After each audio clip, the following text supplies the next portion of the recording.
একজন ড্রাইভার যদি গাড়ি চালানো অবস্থায় হঠাৎ করে ঘুমিয়ে যায়, তাহলে গাড়িটার কী অবস্থা হবে? অবশ্যই রাস্তার পাশে খালে পড়ে দুমড়ে মুচড়ে শেষ হয়ে যাবে।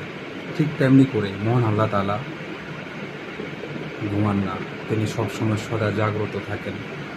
তার মাখলুক, তার সৃষ্টিকে দেখাশোনা করার জন্য।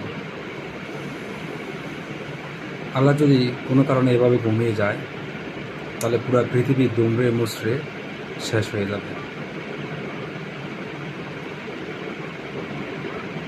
পৃথিবীর চেইন অফ কমান্ড হারিয়ে ফেলবে, পৃথিবীর সব কিছু ভেঙে চলে যাবে। তাই মহান আল্লাহ তাআলা ঘুমান না, সবসময় সদায় জাগ্রত থাকেন, আমাদের দেখাশোনা করেন, তার সৃষ্টিকে দেখাশোনা করেন। সুবহানাল্লাহ।